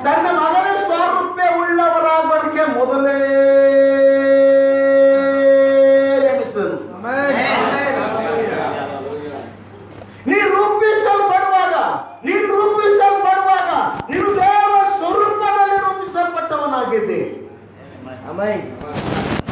ಯಾವಾಗ ಸೈತಾನನ ಮಾತಿಗೆ ವಿಧಿಯನಾಗಿ ಲೋಕ ಪ್ರೀತಿ ಮಾಡ ಸ್ಟಾರ್ಟ್ ಮಾಡಿದೆಯೋ ಆವಾಗ ನಿನ್ನ ಹೊರಗಣ ಶರೀರ ಬದಲಾಯಿಸಿತ್ತು. ಹೌದೆಂಬುದು ಸ್ವಲ್ಪ ಕೈಯಲ್ಲಿ ಸ್ತೋತ್ರ ಹೇಳಿ. ನಿನ್ನ ಹೊರಗಣ ಜೀವನ ಬದಲಾಯಿಸಿತ್ತು. ಹೊರಗಿನ ಜೀವ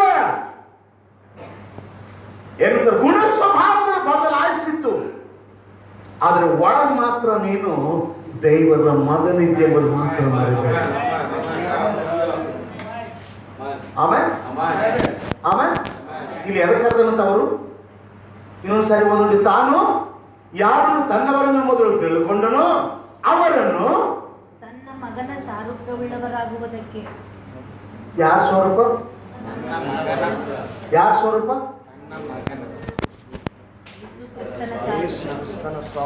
ಯಾರ ಸ್ವರೂಪ? ಮಗನ ಸ್ವರೂಪವುಳ್ಳವರಾಗ ಮೊದಲೇ ನೇಮಿಸಿದನು. ನಿನ್ನ ಮುಖವಾಡ ಚೇಂಜ್ ಆಗಿದ್ದಷ್ಟೇ, ಆದ್ರೆ ನೀ ಚೇಂಜ್ ಆಗಿಲ್ಲ. ನೀ ಪಾಪ ಮಾಡುವ ನಿಮಿತ್ತ ಸೈತಾನ ಮಾತಿಗೆ ವಿಧೇಯನಾಗಿರೋದ್ರಿಂದ ಹೊರಗಣ ಜೀವಿತ ಚೇಂಜ್ ಆಯ್ತೆ ಹೊರತು ಒಳಗಣ ಚೇಂಜ್ ಆಗಲೇ ಇಲ್ಲ. ಯಾವ್ಯಾವ ಚೇಂಜ್ ಆಗೋದು ಅಂತ ಹೇಳಿ ಸ್ವಲ್ಪ ಲಿಸ್ಟ್ ಮಾಡಿ ನೋಡಿದಾಗ ನೀನು ಹೊರಗಣ ಶರೀರದ ಗುಣ ಸ್ವಭಾವ. ಯಾವ ಸ್ವಭಾವ?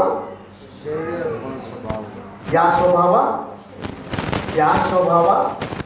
ಶರೀರದ ಗುಣ ಸ್ವಭಾವ, ಶರೀರದ ಆಸೆ, ಶರೀರದ ಬಯಕೆ, ಕಣ್ಣಿಗೆ ಕಾಣುವ ರೀತಿ ಹೊರಗಣ ಗುಣ ಸ್ವಭಾವ ಚೇಂಜ್ ಆಯಿತು. ಆಮೇಲೆ ಅದು ನಿಮಿತ್ತ ಹೇಳ್ತಾನೆ ತನ್ನ ಮಗನ ಸ್ವರೂಪ ಉಳ್ಳವರಾಗುವುದಕ್ಕೆ ಏನು ಮೊದಲಿದ್ದೆಲ್ಲ ಆ ಮೊದಲಿದ ದೇವ್ರ ಮಗ ಆಗಲಕ್ಕೆ ನಿನ್ನನ್ನ ಹುಡುಕ್ತಾ ಇದ್ದಾನೆ, ಕರೀತಾ ಇದ್ದಾನೆ. ನೋಡ್ರಿ, ಒಬ್ಬರು ಸ್ತೋತ್ರ ಹೇಳೋ ಚಪ್ಪಾಳೆ ಇಲ್ಲ. ಕಳಕೊಂಡ ಸ್ವರೂಪ, ಕಳಕೊಂಡ ದೇಹ, ಕಳಕೊಂಡ ಹೊರಗಣ ಜೀವನ ತಿರುಗಿ ಮೊದಲಿದ್ದಿನ ಪ್ರಭಾವಗಳನ್ನು ತಿಳಿಸೋದಕ್ಕಾಗಿ ದೇವರು ನಿನ್ನ ಹುಡುಕ್ತಾ ಇದ್ದಾನೆ. ಆದಾಮನೇ ಎಲ್ಲಿರ್ತಿ? ಆದಾಮನೇ ನೀನು ಎಲ್ಲಿರ್ತಿ? ಆದಾಮ ಎಲ್ಲಿದ್ದ? ತೋಟದಾಗೆ ಇದ್ದ. ಎಲ್ಲಿದ್ದ? ತೋಟದಾಗೆ ಇದ್ದ. ಆದ್ರೆ ದೇವ್ರ ಕಣ್ಣಿಗೆ ಕಾಣಕ್ಕೆ ಅವನಿಗೆ ಮನಸ್ಸಿಲ್ಲ. ಕಾರಣ ಅವನು ಹೇಳ್ತಾನೆ ಬತ್ತಲೆ ಆಗಿದ್ದಾನೆ. ನನಗೆ ಆ ವಚನ ಬಹಳ ಇಷ್ಟ ಆಯ್ತು. ಯಾವ ವಚನ ಅಂದ್ರೆ ಒಂದು ವಚನ ಬಹಳ ಸ್ಪಷ್ಟವಾಗಿ ಹೇಳ್ತಾನೆ, ಆದಿಕಾಂಡ ಅದೇ 3ನೇ ಅಧ್ಯಾಯ ವಚನ 21 ನೋಡಿದಾಗ ಅಲ್ಲಿ ಹೇಳ್ತದೆ. ವಚನ 21, ಯೆಹೋವ ದೇವರು ಆದಾಮನಿಗೂ ಹಲೋ, ಅದು ಇರ್ಲಿ, ನಾವು ಇಲ್ಲೇ ಮೇಲೆ ನೋಡೋಣ. 10ನೇ ವಚನ ಕೆಳಗಿನ ಭಾಗ 11ನೇ ವಚನಕ್ಕೆ ಬಂದಾಗ ಏನಂತ ಹೇಳ್ತಾನ? ಅದಕ್ಕಾತನು 10ನೇ ವಚನನೇ ನೀನು ಎಲ್ಲಿರ್ತೀಯ ಎಂದು ಕೂಗಿ ಕೇಳಿದವನು, ನೀನು ತೋಟದಲ್ಲಿ ಸಂಚರಿಸುವ ಸಂಬಳವನ್ನು ಕೇಳಿ ಬೆತ್ತಲೆಯಾಗಿದ್ದೇನಲ್ಲ ಎಂದು ಹೆದರಿ ಅಡಿಗೆಕೊಂಡೆನು. ಬೆತ್ತಲೆ ಆಗಿದ್ದೇನಲ್ಲ ಎಂದು. ಅಲೋ, ಇವ ಏನಾಗಿದಂತ? ಬಕ್ಲೆ ಆಗಿನ. ಇವನಿಗೆ ಈ ಒಂದು ವ್ಯತ್ಯಾಸ ಬಂತು, ಚೇಂಜ್ ಬಂತು. ಮಹಿಮೆಯಲ್ಲಿರುವ ಮನುಷ್ಯ ಯಾವಾಗ ಸೈತಾನನಿಗೆ ವಿಧೇಯನಾದನೋ, ಸೈತಾನನಿಗೆ ಮೊರೆ ಹೋದನೋ, ಅವನ ಜೀವನ ಒರಿಜಿನಲ್ಗೆ ಕಳವ ಡೂಪ್ಲಿಕೇಟ್ ಆಗಿ ಮೇಲೆ ಬಂತು.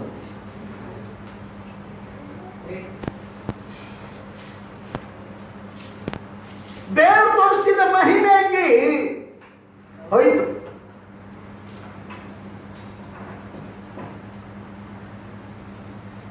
ಪ್ರಭಾವ, ಮಹಿಮೆ, ಸಾಮರ್ಥ್ಯದ ಕವಚ ಕಳೆದೋಯ್ತು. ಅದಕ್ಕೆ ದೇವರು ಸುಮ್ಮನೆ ಬಿಡ್ಲಿಲ್ಲ. ಇವನ್ ನಾಚ್ಕೊಲ್ಲತನ ಅಂತೇಳಿ ನೋಡಿದಾಗ ಇಲ್ಲಿ 21ನೇ ವಚನಕ್ಕೆ ಬಂದಾಗ ಹೇಳ್ತಾನ ಅವನು ಏನಂತ? ಯೆಹೋವ ದೇವರು ಆದಾಮನಿಗೆ, ಅವನ ಹೆಂಡತಿಗೂ ಚರ್ಮದ ಅಂಗಿಗಳನ್ನು ಮಾಡಿ ತೊಡಿಸಿದನು. ಹಲೋ, ಏನ್ ಮಾಡಿ ತೋರಿಸನಂತ? ಯಾಕೆ ಚರ್ಮದಂಗಿ ತೋರಿಸನಂತ? ಚರ್ಮದಂಗಿ ತೋರಿಸೋದು ಜೋರತ್ತಿರೈತೆ ತಮ್ಮಿಗೆ. ದೇವ್ರ ಸಲಕ್ಕೆ ತೋರಿಸ್ನ, ನೀವು ಸಲಕ್ಕೆ ತೋರಿಸ್ನ? ದೇವ್ರ ಸಲಕ್ಕೆ ತೋರಿಸ್ನ, ಇವ್ನ ಸಲಕ್ಕೆ ತೋರಿಸ್ನ?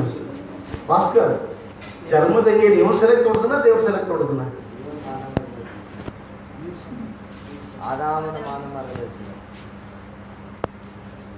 ಸಿಕ್ಕಿಲ್ಲ. ದೇವ್ರ ಸಲಕ್ಕೆ ಚರ್ಮದಂಗಿ ತೋರಿಸ್ನ, ಇವ್ನ ಸಲಕ್ಕೆ ಚರ್ಮದಂಗಿ ತೋರಿಸ್ನ? ಆದಮ್ನ ಬಟ್ಲೆ ಇದ್ದಲ್ಲ, ಬಟ್ಲೆ ಇದ್ದ ದೇವ್ರಿಗೆ ಕಾಣದೇ ಇರುವಂತ ರೀತಿಯಲ್ಲಿ ಮುಚ್ಕೋಬೇಕಂತ ಏನು ಗಿಡದ ಬಟ್ಟೆ ಮುಚ್ಕೊಂಡಿದ್ರಲ್ಲ, ಇವ ಅಂಜಲತ್ತನ, ಇವನಿಗೆ ನಾಚಿಕೆ ಹುಟ್ಟದ, ಇವನ್ ನಾಚಿಕೆ ಮರ್ಯಾದ ಸಲಕ್ಕ ಯಾವುದೋ ಒಂದು ಪಶು ಕಡ್ದು ಅದ್ರ ಅಂಗಿ ತಂದು ಚರ್ಮ ತಂದು ವಿಷು ಕೇಳ್ತಾನ. ಈಗ ಅಂಜಬೇಡಿಗೆ ನಾ ಇದ್ದೇನೆ ಸರ್. ಈ ವಚನ ನಮಗೆ ಏನ್ ತೋರ್ಸದ, ಈ ವಚನ ನಮ್ಗೆ ಏನ್ ಕಲಿಸದ ಅಂದ್ರ, ಬಟ್ಲೆ ಇದ್ದೆ ಅಂತ ಅಮ್ಮ ಹೇಳ್ದ, ಆದಾಮ್ ಹೇಳ್ದ. ಬಟ್ಲೆ ಇದ್ದೆ ಅಂತ ಅವಳ ಹೇಳಿದ್ರು. ಹಲೋ, ಆದ್ರೆ ದೇವ್ರು ಬಂದು ಹೇಳಿಲ್ಲ ನೀ ಬಟ್ಲೆ ಇದ್ದೆ. ದೇವ್ರು ಬಂದು ಹೇಳಿಲ್ಲ ನೀ ಬಟ್ಲೆ ಇದ್ದಿ. ದೇವ್ರು ಬಂದು ಹೇಳಿಲ್ಲ ನೀ ಇಂಥವಿದ್ದೆ ಅಂತೇಳಿ. ನಿನಗೆ ಅಂಜಿಕೆ ಹುಟ್ಟವಲ್ಲ, ಇವನ ಅಂಜಿಕೆ ಮುಚ್ಚ ಸಲಕ, ಇವನ ಕಣ್ಣು ಚೇಂಜ್ ಆಗ ಸಲಕ ಒಂದು ಚರ್ಮದ ಅಂಗಿ ತಂದು ತೋರಿಸಿ ಹೇಳ್ತಾನ, ತಾತ್ಕಾಲಿಕ ಇರಲಿ, ಮತ್ತೊಂದು ಅಂಗಿ ತರ್ತೀನಿ ನಾನು ತೋರಿಸಿ.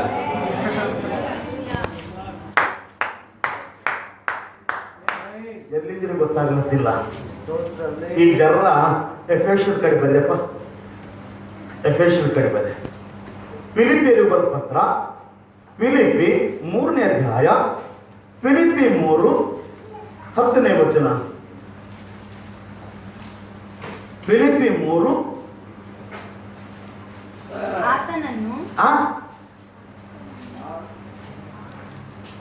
ಆತನನ್ನು ಆತನ ಪುನರುತ್ಥಾನದಲ್ಲಿರುವ ಶಕ್ತಿಯನ್ನು,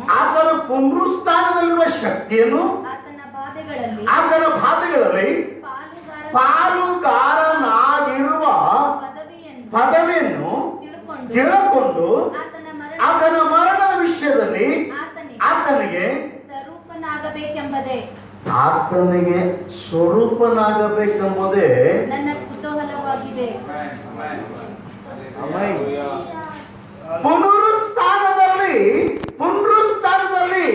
ನಿನಗಿದ್ದ ಪ್ರಭಾವದ ಸಾಮರ್ಥ್ಯ, ಮಹಿಮೆಯ ಸಾಮರ್ಥ್ಯ, ನಿನಗಿರುವ ದೇವರ ಶಕ್ತಿಯ ಸಾಮರ್ಥ್ಯ ಸಾಮರ್ಥ್ಯ ನಿಮಗೆ ಕಳಚಿ ಹೋಗಿತ್ತು. ಆದರೆ ಕ್ರಿಸ್ತನ ಪುನರುತ್ಥಾನದಿಂದ ಆ ಸಾಮರ್ಥ್ಯದ ಒಂದು ಅಂಗಿ ಅದು ತಂದು ತೋರಿಸ್ತಾ ಇದ್ದಾನೆ. ಎಷ್ಟು ಸ್ಪಷ್ಟವಾಗಿ ಹೇಳ್ತಾನೆ ಏನಂತ? ಆತನನ್ನು ಆತನ ಪುನರುತ್ಥಾನದಲ್ಲಿರುವ ಶಕ್ತಿಯನ್ನು ಆತನ ಬಾಧೆಗಳಲ್ಲಿ ಪಾಲುಗಾರನಾಗಿರುವ ಪದವಿಯನ್ನು ತಿಳ್ಕೊಂಡು ಆತನ ಮರಣದ ವಿಷಯದಲ್ಲಿ ಆತನಿಗೆ ಸ್ವರೂಪನಾಗಬೇಕೆಂಬುದೇ. ಆತನಿಗೆ ಸ್ವರೂಪ ಅಂದ್ರೆ ಆತನ ಹಂಗೆ ಆಗ್ಬೇಕು.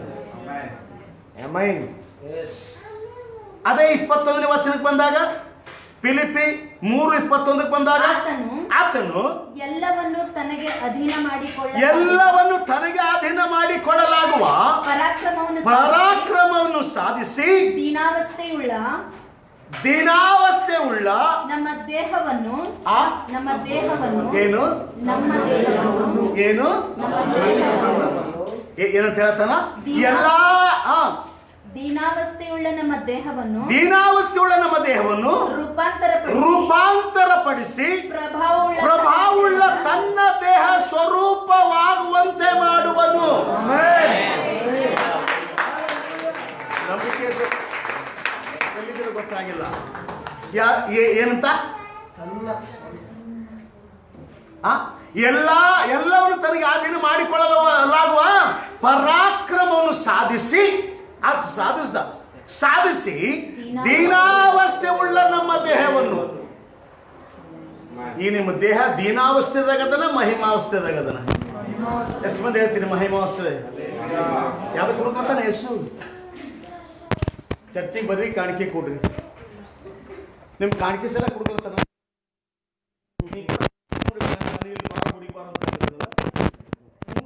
ಜಪ ಮಾಡಿದ್ರೆ ಭಾಳ ಭಕ್ತಿಲ್ಲ, ನಮ್ಗೆ ಜಪ ಮಾಡ್ತೀವೋ ಬಾರೋ ದೇವರಾಶ್ರೀ ಅಂತ ಹೇಳ್ತಾನ. ನೀ ಸ್ತೋತ್ರ ಹೇಳಕ್ಕಲ್ಲತಾನಲ್ಲ, ನೀ ಆರಾಧನೆ ಮಾಡಕ್ಕಲ್ಲತಾನಲ್ಲ, ನೀ ಮಹಿಮೆ ಹೇಳಕ್ಕಲ್ಲತಾನಲ್ಲ. ಇಲ್ಲ ಅಲೋ, ದೇವ್ರು ಮಾಡಿದ ಉಪಕಾರಕ್ಕೆ ನೀ ಮಹಿಮೆ ಹೇಳು, ದೇವ್ರು ಮಾಡಿದ ಉಪಕಾರಕ್ಕೆ ನೀ ಪ್ರಾರ್ಥನೆ ಮಾಡು, ದೇವ್ರು ಮಾಡಿದ ಉಪಕಾರಕ್ಕೆ ಆರಾಧನೆ. ನಮ್ಮ ಕರೆದು ನಿನ್ನ ಮಹಿಮಾ ಶರೀರ ಮಾರ್ಪಾಡು ಮಾಡೋದು.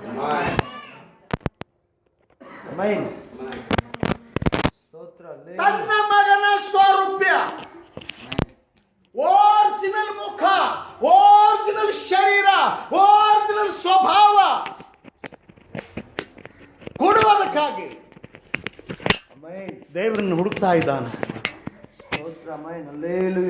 ದೇವರನ್ನು ಕರೀತಾ ಇದ್ದಾನೆ. ಆದಾಮ್ ಎಲ್ಲಿದ್ದಿ? ನಿನಗೆ ಮಹಿಮಾ ಶರೀರ ಕೊಡ್ಬೇಕು ನಾನು. ಜಾನ್ಸನ್ ಎಲ್ಲಿದ್ದಿ? ನಿನಗೆ ಮಹಿಮಾ ಶರೀರ ಕೊಡ್ಬೇಕು ನಾನು. ಪ್ರಭಾವವುಳ್ಳ ದೇವ ಸ್ವರೂಪ ನಾನು ಭಾವಿಸ್ತಾ ಇದ್ದು. ಇವತ್ತು ನೀನು ಹುಡುಕ್ಲತ್ತಾನ, ನೀನು ಪ್ರೀತಿ ಮಾಡತ್ತಾನ, ನೀನು ಕರೀಲತ್ತಾನ. ಉದ್ದೇಶ ನೀ ಪಾಪದಾಗಿರ್ಬೇಕಂತಲ್ಲ. ಕೆಲವ್ರಿಗೆ ದೇವ್ರ ಸನ್ನಿಧಾನ ಹೆಂಗದಂದ್ರ, ಈಕ ದೇವ್ರ ಗುಡಿಗೆ ಹೋದ್ರ ನನ್ನ ಪಾಪ ತೊಳಿತದ, ನಾನು ಸ್ವರ್ಗಕ್ಕೆ ಹೋಯ್ತೆ.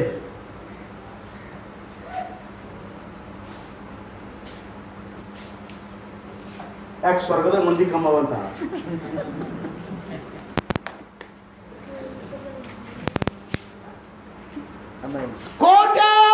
ಕೋಟಿ ದೇವದೂತರೇ ಸ್ವರ್ಗದಾಗರ ಏನ್ ಬೇಕಾದ ಕೆಲಸ ಮಾಡ್ಲಕ್ ರೆಡಿಯರ. ನೀ ಸ್ವರ್ಗಕ್ಕೆ ಹೋಗಿ ಏನ್ ಮಾಡ್ತಿ? ಭೂಲೋಕದಾಗಿರುವಾಗಲೇ, ನಾನು ಹೇಳೋ ಸ್ವಲ್ಪ ಅರ್ಥ ಮಾಡ್ಕೋ. ಭೂಲೋಕದಾಗಿರುವಾಗಲೇ ನೀನು ದೇವ ಸ್ವರೂಪ ಹೊಂದಿದವನಾಗಿ, ದೇವ ಸಾಮರ್ಥ್ಯ ಉಳ್ಳವನಾಗಿ, ದೇವ ಶಕ್ತಿ ಉಳ್ಳವನಾಗಿ ಪರಲೋಕ ರಾಜ್ಯ ಇಲ್ಲಿ ಸ್ಥಾಪನೆ ಮಾಡ್ಲಕ್ಕೆ ನನಗೆ ಆರಿಸ್ತಾ ಇದ್ದಾನೆ. ಅಪ್ಪುರು ಸ್ತೋತ್ರ ಹೇಳಿಲ್ಲ. ನಿನಗೆ ಸ್ವರ್ಗದಾಗ ರಾಜ್ಯ ಸ್ಥಾಪನೆ ಮಾಡಕ್ಕಲ್ಲ, ಭೂಲೋಕದಾಗ ದೇವರ ರಾಜ್ಯ ಸ್ಥಾಪನೆ ಮಾಡಬೇಕು.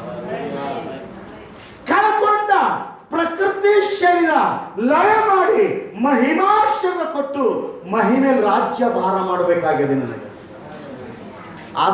ಆದಮನಿಗೆ ಯಾಕೆ ಹುಡುಕ್ಲತ್ತಾನ?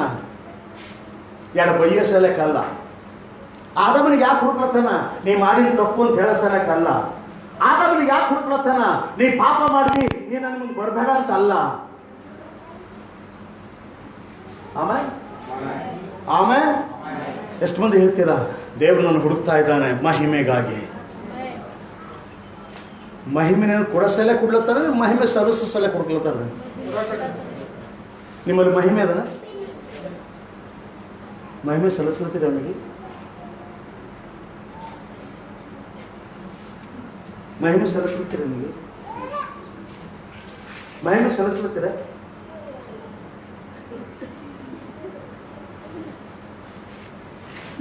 ನೀವು ಅನ್ಕೊಳತ್ತೀರಿ ನಾ ಆರಾಧನೆ ಮಾಡಿದ್ರೆ ಮಹಿಮೆ ಆಗ್ಲತ್ತದ. ನೀ ಅನ್ಕೊಳತ್ತೀರಿ ನಾ ಪ್ರಾರ್ಥನೆ ಮಾಡೋದ್ರಿಂದ ಅವ್ರಿಗೆ ಮಹಿಮೆ ಆಗ್ಲತ್ತದ. ನೀ ಅನ್ಕೊಳತ್ತೀರಿ ನಾ ವಾಕ್ಯ ಸಾರೋದ್ರಿಂದ ಅವ್ರಿಗೆ ಮಹಿಮೆ ಆಗ್ಲತ್ತದ. ನೀ ಅನ್ಕೊಳತ್ತೀರಿ ನಾ ರಾಗ ಹಾಡೋದ್ರಿಂದ ಅವ್ರಿಗೆ ಮಹಿಮೆ ಆಗ್ಲತ್ತದ. ನೀ ಹೇಳ್ತೀರಿ ದೇವ್ರ ಕಥೆ ಹೇಳಿದ್ರೆ ಮಹಿಮೆ ಆಗ್ಲತ್ತದ. ಅದು ಯಾವ್ದ್ರಿಂದ ಮಹಿಮೆ ಇಲ್ಲ. ದೇವರಿಗೆ ಮಹಿಮೆ ಆಗ್ಬೇಕಾದ್ರ ನಿನ್ನ ಜೀವನ ಮಹಿಮೆಯಲ್ಲಿ ಮಾತಾಡಬೇಕಾಗಿದೆ. ನಿನ್ನ ಶರೀರ, ನಿನ್ನ ಪ್ರಾಣ, ನಿನ್ನ ಆತ್ಮ ಮಹಿಮಾ ಸ್ವರೂಪದ ಬದಲಾಯಿಸಿದಾಗ ಮಹಿಮೆ ಅವನಿಗೆ ಆಗ್ತದೆ. ಒಬ್ಬರು ಕೈ ಎತ್ತಿಲ್ಲ, ಸ್ತೋತ್ರನ ಹೇಳಿಲ್ಲ. ನೀನು ಇದ್ದಷ್ಟನ್ನ ಜೀವನ ಕಲಿತಿಲ್ಲ, ನಿನ್ನ ಜೀವಿತ ಮಾರ್ಪಡಿಸಲಿಕ್ಕೆ ದೇವರನ್ನ ಕರೀತಾರೆ. ಇದ್ದೀರೆ ಪಾಪಲಿನ ತೊಳೆದ್ರೆ ಸಾಕಲ್ಲ?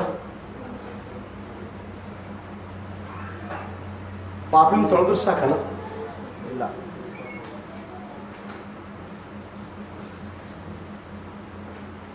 ತೊಳೆದು ಮಹಿಮೆಯಲ್ಲಿ ಸೇರಿಸಿದ್ದಾನೆ. ಅಲ್ಲೋ, ಅಮ್ಮಾಯಿ ನಮ್ಮಲ್ಲಿ ಉಂಗುರು ಬಿ ಇಲ್ಲ ನೋಡಿ. ಅಮ್ಮಾಯಿ ನಾಳವಿ ಎಷ್ಟು ಅದೇ ಅದರ ಬಲ್ಲಿ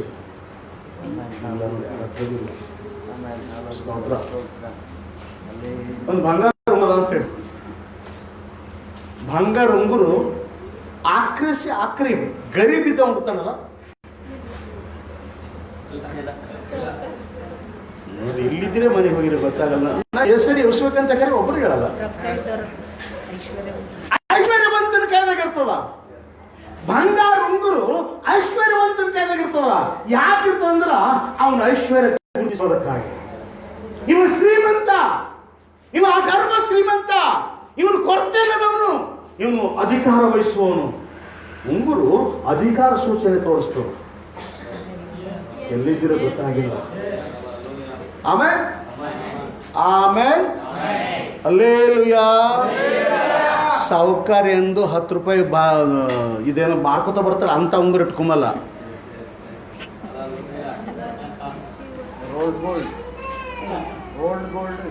ಏನಂತ ನಂಗೆ ಗೊತ್ತಿಲ್ಲ. ಹಲೋ, ಸಾವುಕಾರ ಒರಿಜಿನಲ್ ಬಂಗಾರ ಉಂಗುರ ಇರ್ತಾನೆ. ಆದ್ರೆ ಆ ಒರಿಜಿನಲ್ ಬಂಗಾರ ಉಂಗುರ, ಆ ಬಂಗಾರ ಉಂಗುರ ಅಪ್ಪಿ ತಪ್ಪಿ ಒಂದು ನಾಲ್ಕು ಬಿತ್ತು ಅಂದ್ರೆ ರಾಜ್ಯ ಅಂತ ಹೋಗ್ಲಿ ಬಿಡು, ಇಂಥವು ಎಸಿಲಿನ ಮನೆ ನಡಿ ಬಿಡು ಅಂತ ಹೇಳ್ತಾನ.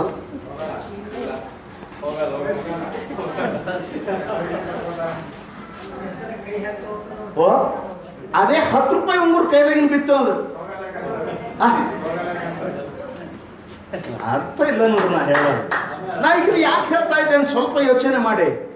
ಬಂಗಾರ ಉಂಗುರ ನಾಲಿಯಲ್ಲಿ ಬಿದ್ದಾಗ ಇರ್ಲಿ ಬಿಡು, ಏನ್ ದೊಡ್ಡ ವಿಷಯ, ಮತ್ತೊಂದು ಬಂಗಾರ ಉಂಗುರ ತಗೊಂಬರಿ ಅಂತ ಹೇಳಿ ಹೋಯ್ತು. ಅವ್ನ ಮನೆಗೆ ದುನಿಯದ ಬಂಗಾರ ಉಂಗುರವ, ಇರ್ಲಿ ಬಿಡು, ಇದು ಹೋದ್ರೆ ಹೋಗೋದಾಕ ಮತ್ತೊಂದು ತಗೊಂಬರ ಅಂತ ಹೋಯ್ತಾನ. ಏನ್ ಮಾಡ್ತಾನ?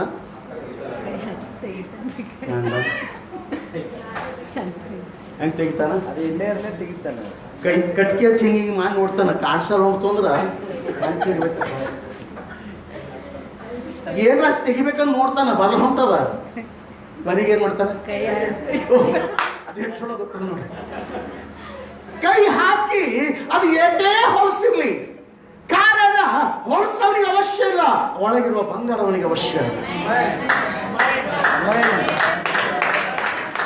ಅಲೋ, ನಿನ್ನ ದೇವರು ವಾಕ್ಯದಲ್ಲಿ ಓದ್ದಾಗ ಹೇಳ್ತದೆ, ನೀ ನನ್ನ ಮುದ್ರೆಯ ಉಂಗುರವಾಗಿ ರೂಪಿಸಲ್ಪಟ್ಟಿದ್ದಿ. ಯೆಹೋವ ದೇವರ ಬಲಗೈಯ ಮುದ್ರೆ ಉಂಗುರವಾಗಿ ರೂಪಿಸಲ್ಪಟ್ಟಿದ್ದಿ. ಆ ಬಂಗಾರ ಉಂಗುರ ಇವತ್ತು ಕೆಸರಿನಾಗ ಬಿದ್ದದ, ಅದ್ರ ಕೈ ಹಾಕ್ಲತ್ತಾನ. ಅವ್ನು ಸ್ವಂತ ಕೈ ಹಾಕಿ ತೆಗೆದು ಅದಕ್ಕೆ ತಿರುಗಿ ರೂಪ ಕೊಟ್ಟು ಅದಕ್ಕೆ ತಿರುಗಿ ಚೊಕ್ಕ ಬಂಗಾರ ಮಾಡಿ ಮತ್ತೊಂದು ಆವೃತ್ತ ಕೈ ತರಿಸ್ಕೊಳ್ತೀನಿ. ಅರ್ಥ ಆಯ್ತೋ ಬಿಡ್ತು? ಅಲ್ಲೋ ನಾಲೆಗೆ ಬಿದ್ದ ಬಂಗಾರ ಉಂಗುರ ಹುಡುಕ್ಲತ್ತಾನ. ಎಲ್ಲಿದ್ರು ಗೊತ್ತಾಗಿಲ್ಲ. ನೀ ಎಲ್ಲೋ ಬಿದ್ದಿದ್ಯಾ, ನೀ ಎಲ್ಲೋ ಪಾಪ ಮಾಡಿದ್ಯಾ, ಎಲ್ಲೋ ದೇವರಿಗೆ ಕಾಣದ ರೀತಿಯಲ್ಲಿ ಪಾಪದಲ್ಲಿ ಮುಳುಗಿರಬಹುದು, ಹೊಲಸಿನಲ್ಲಿ ಮುಳುಗಿರಬಹುದು, ಲೋಕದ ಜೀವನದಲ್ಲಿ ಮುಳುಗಿರಬಹುದು. ಆದ್ರೆ ದೇವರನ್ನು ಬಿಡ್ಲತ್ತಿಲ್ಲ, ನಿನ್ನ ಹುಡುಗ್ಲತ್ತಾನ. ಯಾರಾದ್ರೂ ಹೇಳ್ತೀರಾ ದೇವರನ್ನು ಹುಡುಕ್ತಾ ಇದ್ದಾನೆ, ದೇವರನ್ನು ಹುಡುಕ್ತಾ ಇದ್ದಾನೆ.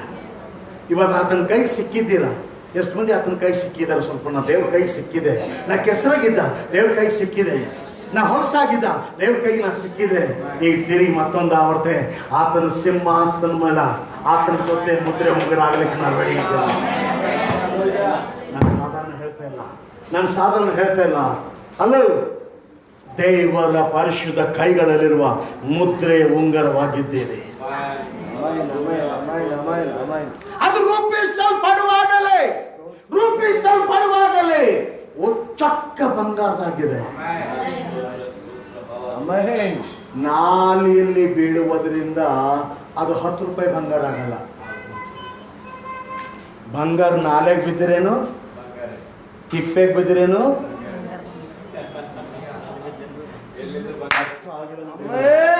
ಬಂಗಾರ ನಾಲೆಗೆ ಬಿದ್ದಿರೇನು, ತಿಪ್ಪೆಗೆ ಬಿದ್ದಿರೇನು, ಹೊಲಸಿನಾಗ ಬಿದ್ದಿರೇನು, ಬಂಗಾರ ಬಂಗಾರ. ಇದು ಲೋಕದ ರೀತಿಯಲ್ಲಿ. ಆದ್ರೆ ನೀನು ರೂಪಿಸಲ್ಪಟ್ಟದ್ದು ದೇವರ ಮಹಿಮೆಯಿಂದ, ದೇವರ ಪ್ರಭಾವದಿಂದ, ದೇವರ ಸಾಮರ್ಥ್ಯ. ಅದಕ್ಕೆ ಹೇಳ್ತಾನೆ, ನಮ್ಮ ಹೋಲಿಕೆಗೆ ಸರಿಯಾಗಿ ಮನುಷ್ಯನನ್ನು ಉಂಟು ಮಾಡೋಣ.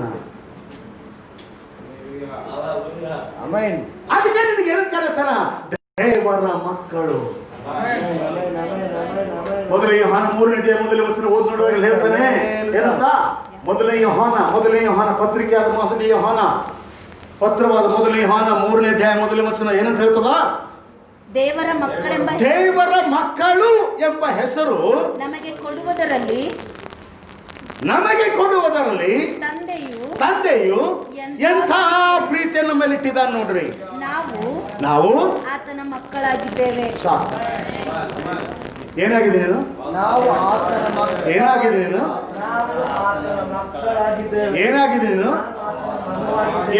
ನೀನು? ಅಲ್ಲೋ ಒಬ್ಬ MLA ಮಗ ಏನೋ ತಪ್ಪು ಮಾಡಿ ಪೊಲೀಸ್ ಸ್ಟೇಷನ್ ಬೆಳೆದ್ರೆ ಕಳ್ಳಾಗಲ್ಲ. ಅವನ MLA ಮಗನೇ. ಈ ನಬಿ ಅರ್ಥ ಆಗಿಲ್ಲ ಯಾವ ತರ ಹೇಳ್ಬೇಕು. ಒಬ್ಬ MLA ಮಗ ಕಳ್ಳಣಿಕೆ ಮಾಡಿ ಪೊಲೀಸ್ ಸ್ಟೇಷನ್ ಬಿದ್ದರೂ ಕೂಡ ಅವ MLA ಮಗನೇ. ಅರೆ ತರ್ಬೋದು ಅವನಿಗೆ. ನೀನು ರೂಪಿಸಲ್ಪಟ್ಟಾಗಿನಿಂದಲೇ ದೇವ ಪುತ್ರ ದೇವ ಮಗ ಎಂಬುದಾಗಿ ರೂಪಿಸಲ್ಪಟ್ಟಿದ್ಯಾ. ಪಾಪದ ಗಿಡಗಳಿಂದ ಸಹಿತ ನಮಗಾಗಲ್ಲ.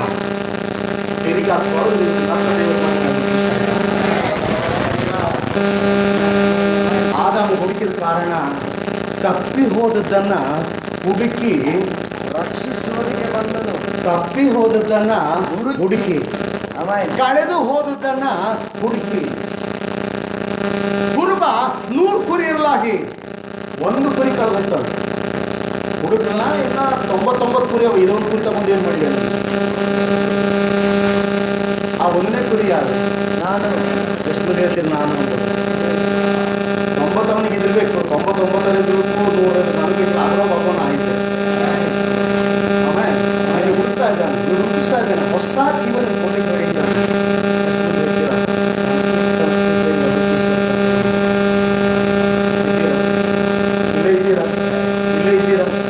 ಇದ್ದೀರಾ? ಯಾರಾದರೂ ಈ ವಾಕ್ಯ